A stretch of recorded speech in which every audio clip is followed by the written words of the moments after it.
LILA PRISM series 2014.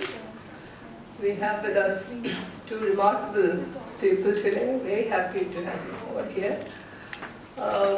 Vandana, Shiva, all of you know her. I don't have to really tell you about who she is, etc. But Somnath Vidyavathyaya is agreed to chair the session. We have Vandana will be speaking about food as continuity in the series called Cultures as Continuum. And actually, those of you who were here in the first lecture, you know the context of this, so I don't want to go into it. But there's a proverb, an Irish proverb. It says, "Happiness is brightest where food is best." So this link between integral link between happiness and food, it's very close to our hearts at LILA, because our own motto is happiness sustains life. So there is a direct connect that we have with us. Even as we say this, we find that the spaces of making food, whether it is agricultural spaces or culinary spaces, these spaces have been fraught with problems, discontinuities. They have been sites of exploitation, various kinds of exploitation. So we thought, when we thought about the series, this is something which is very essential to discuss, like how, and it is it is perhaps the oldest continuity that we have, food. We often take this space for granted. That is how it leads to these kind of different types of exploitation. So we will be discussing most of these issues today.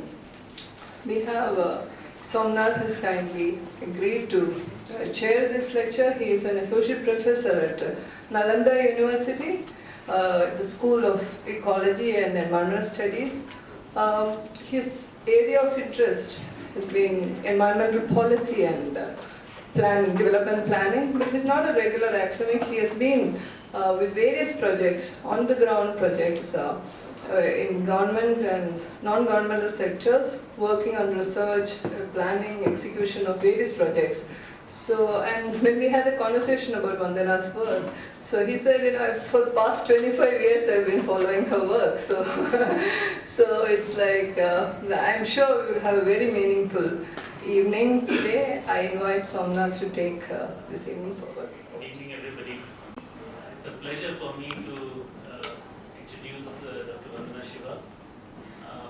But before I do that, maybe it's appropriate to introduce myself.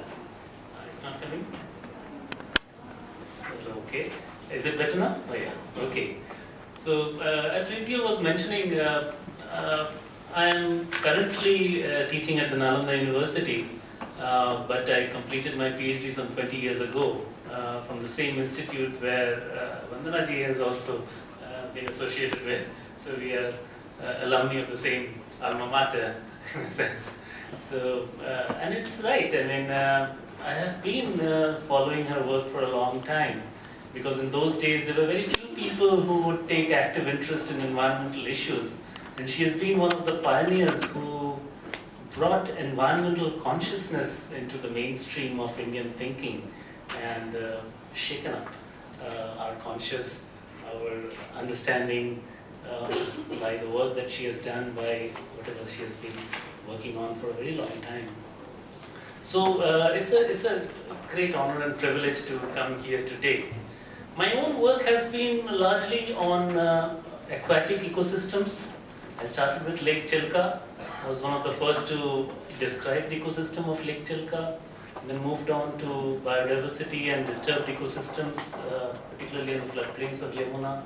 Then worked with the government of Gujarat for a while, about 10 years, came up with the first state environment action program. Then worked with the Aga Khan Foundation and other non-profit organizations.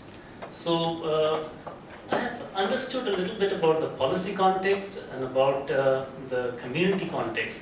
So, and bringing in research to understand all of these.